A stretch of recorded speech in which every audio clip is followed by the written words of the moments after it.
Sir, I would like to say a few words on the budget that has been presented to the House by the Finance Minister. It reveals an earnest desire on the part of the government to achieve an all round development of the state with a view to promote the welfare and prosperity of the vast majority of the people. Although some of the new taxes announced by the minister may appear to be a burden from the point of view of the customers, I must say that this budget is more realistic than the budgets of the past few years.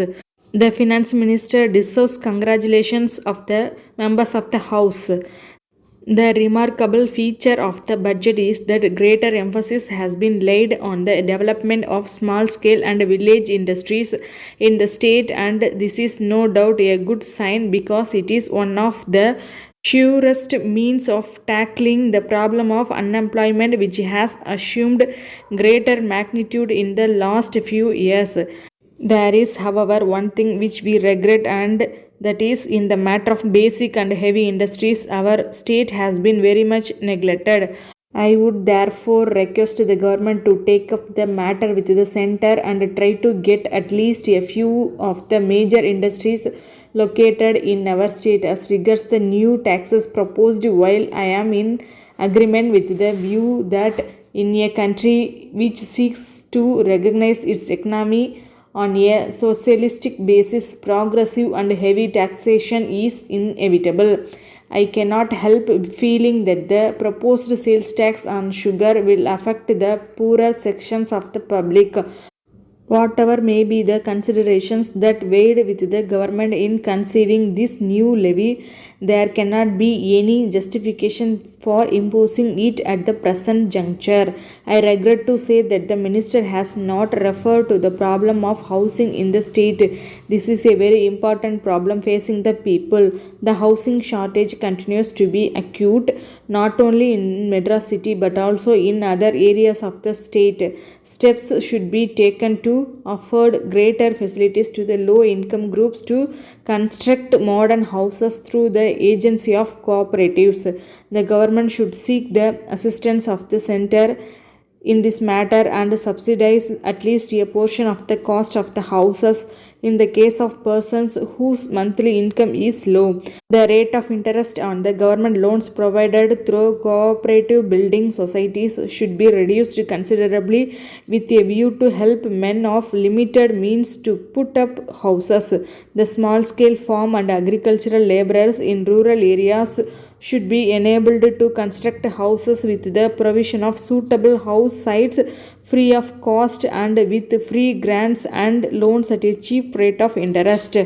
I would also like to take this opportunity to pay my tribute to the Education Minister and the Chief Minister for the relief given to the teachers in this budget. As a matter of fact, I was happy to see that the disparity in the scales of pay of secondary grade teachers in elementary schools and high schools has been removed. In this connection, an honorable member expressed some doubts.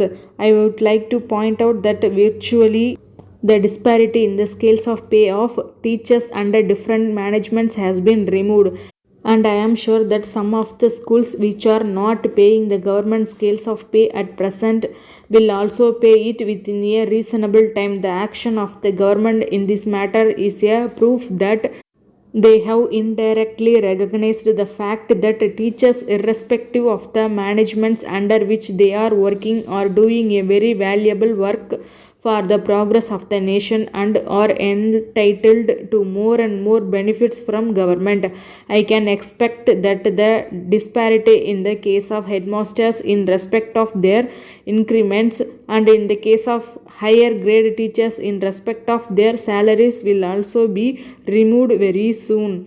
The second concession that the government have been kind enough to give to the teachers is in respect of full free education to the children of elementary school teachers. This, I must say, is a great step forward. Of course, this was long overdue, but that does not mean that thanks are not due to the government for this concession. All the items of relief to the teachers announced in the budget involve only small amounts, but my appreciation of the action of the government is very great because when I went through the items I got a strong conviction that the government have begun to realize the difficulties of the teachers and have made a sincere study of the problems of the teachers, and that the era of brightness is slowly dawning on the teachers through relief from this government. After the attainment of freedom, we have got heavy responsibilities. The youth of the country has to shoulder these responsibilities if they are to be molded in such a way as to the men of integrity, honesty, and character, and men with a spirit of service. I hope everyone will agree that it can only be done in the schools.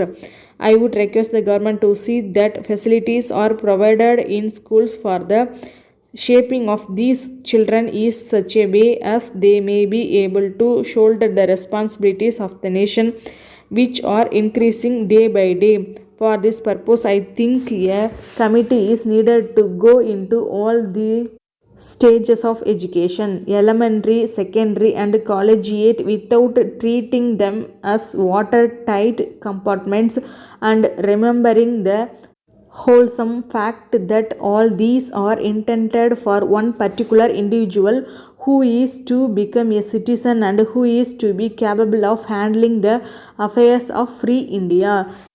Sir, I thank you for this indulgence. I must really conclude now and must not take advantage of your kindness. I appeal to the honorable members of the House, to whichever party they may belong, not to take undue notice of small little factors that are not really relevant, but try their best to work together for the common good of the state.